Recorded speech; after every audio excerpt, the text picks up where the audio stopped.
right, ladies and gentlemen, boys and girls, children of all ages, fellow Pandemonium travelers, this is Seattle Pandemonium Shutdown Day 241 by my count. So, today is the day of reckoning. Election Day 2020. What's going down? What's going on? Oh God in heaven. So this is fascinating to watch, actually.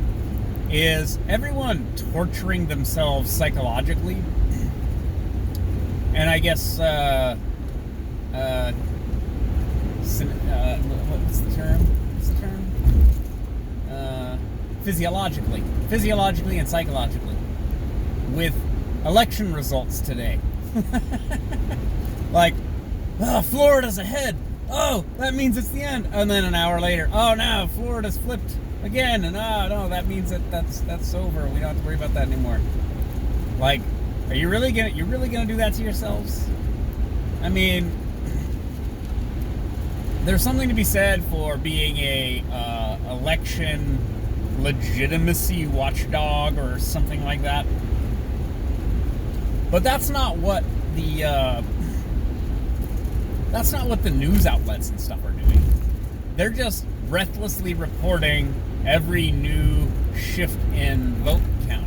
And it's like, I don't know. I mean, just tune in tomorrow and find out the result. But in this election, of course, this has already been established and hammered home. The results of this election are going to play out over the course of weeks. So, for example, I just literally dropped off my ballot at a drop box, a mail-in drop box. And I'm assuming that the signage and everything else and them telling me that was a legit drop-off location means my vote will be counted, but my vote's probably not going to be counted today. Probably won't even be counted tomorrow. And then I'm assuming it's going to be counted at all if it doesn't go the right way, depending on the way the ballot reader, files my ballot, or if my ballot is even found. I mean, maybe I'm in like a certain hot spot. And so then voter suppression kicks in, like, oh, we know those people who live in that area vote this way. So we'll just take all the ballots that get dropped off in that neighborhood and we'll just lose them or have them set on fire or whatever. How do I trust that my vote's even being counted? I don't know. This is that voter suppression thing everyone's talking about. But I fill up my ballot and I drop it in the box, and that's that. And I essentially absolve myself of responsibility for the outcome of this election. Like, I'll tell you what I want. I'll just say it. I do want Inslee out. I want Inslee out. We need something different. I don't like that guy for various reasons. I don't like him. But if I'm wrong, then I'm wrong, and he won't be out, and that'll be that. And we continue on. And you can ask me about why I wanted him out later if he loses, or if he doesn't lose, rather. Anyways, it's all about the federal election, really. I mean, that's what everybody actually pays attention to. I mean, if Culp did get in, I have a feeling Culp would probably lift some of these like lockdown restrictions and stuff. But we're still a deep blue state, guys. Like, Washington is a deep blue state, so like voting for Trump in this state is essentially pointless. But at the same time, then basically voting for Biden is also pointless because, it's a blue state. So it's just generally going to go that way. But I would like it to flip. Like I've said this, I would like it to flip just so that the Democrats don't have a political monopoly. It's not a good thing for a state to not be flexible politically, because both sides have a point. And both sides have different practices and values that are good for different things. And that is... they built a wall. Apparently walls work, eh? Holy crap. But other buildings don't have a wall built around them. I wonder what that's all about. Oh my goodness. Oh God, this city's gonna burn tonight, guys. Oh, this city's gonna burn. I think either way. I mean, I've said it. I think Trump's gonna win. It might be close, but like tonight, I think it might be kind of a blowout, and then it's gonna soften a little bit over the next few weeks. That's kind of what I think is gonna happen. But I think he's still gonna come out ahead, and I think he might actually win the popular vote this time. I think that's possible.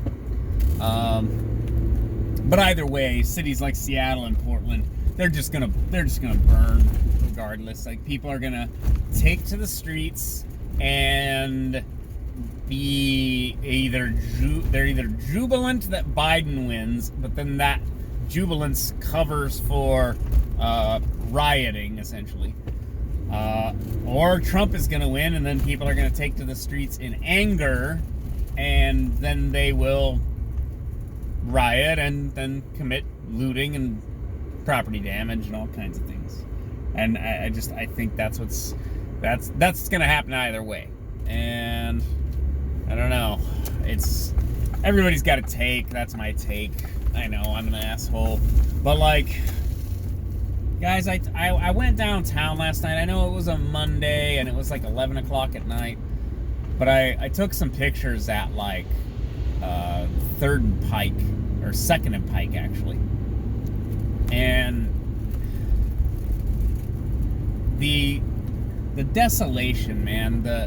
Never mind the trash, never mind the, like, homeless walk around, never mind everything boarded up. What bothered me the most was just the emptiness. Like, I used to work at the Starbucks over at 3rd and Pine. One of the busiest Starbucks in the world, literally a hub of global transportation, to be quite honest. People would go from the airport to there on metro and light rail, and then they would get off, and then there you were, the first Starbucks in Seattle that you'd stop at. And the whole place is just abandoned, and it's not natural. Like, it's not good, it's not natural. It's one of the more, it just hits me at a visceral level that the other things haven't necessarily hit. It's not the looting. I understand the looting, you're stealing stuff, I get it. I understand the rioting, you're mad, I get it.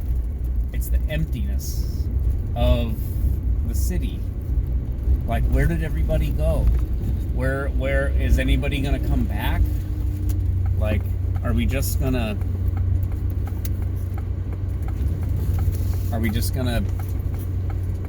is the city just gonna stay empty forever? Like, I've got lots of pictures, like Friday night in Pioneer Square, and there's nobody there.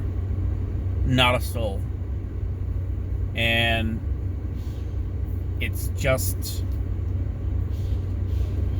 frightening in a way that I haven't necessarily, apparently I haven't found words to describe it. It's just frightening, and I don't see it changing anytime soon. And this is like in line with the, the stadiums being open, the cruise ships coming back. What did I see the other day? The CDC coming out with some guidelines for cruise ships to start, traveling again. And it's just, it seems delusional. Like, no one's going to take a cruise anytime soon, even if they have the money. Like, that's not going to happen. And it's, again, like watching this, like what that Metro bus just went by, empty, 3/4 empty, mostly empty. you can't run buses when no one's paying fares. Like, people are talking about defund the police. Oh, yeah. No, don't worry. We're going to be defunding the police, all right.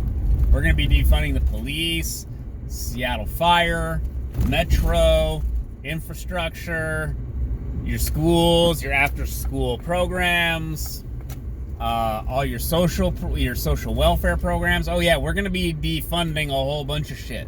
That's not a choice. That's going to be a fiscal reality, is defunded services. And I don't know why, I don't know why people are not, do you see all this boarded up stuff? Do you see this? Yeah, that wasn't there last week. I think they're expecting a Trump win, and we're going to have rioting and chaos and destruction. But no, we're going to be defunding everything in this city. Which means these roads, you feel that? Do you hear it? Do you feel it? These roads are absolutely beat to shit. And you know what's going to happen? They're not going to get repaved anytime soon. They're going to be like this in perpetuity, because there's not going to be any money to fix them. And that, plus, God forbid, I don't know, a ferry breaks down or sinks. We have an earthquake of some kind. I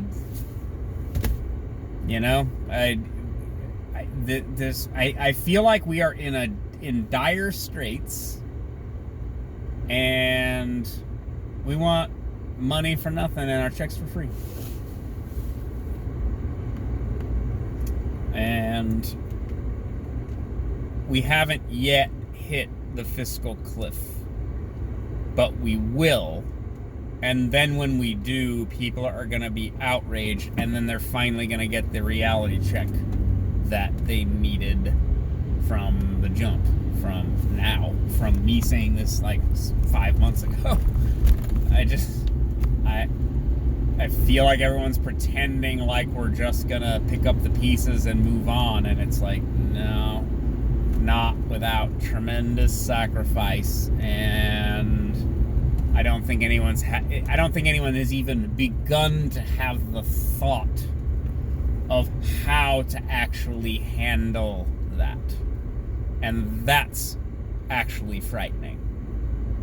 No one's actually begun to think about the coping process, never mind the prioritization, the logistics, the realities of what we're facing. And this is not just Seattle, this is basically every major city in this country after the chaos of the last 8 months. I don't know, maybe I'm wrong. Maybe everything will just spring back and everything will just recover. But I don't think so. And I think that we have a lot of cultural work to do to fix our distrust and our dysfunction in this country, and I'm not really seeing anyone doing that work either. So that's enough for me for a rainy Tuesday. I'll talk to you guys later. Bye.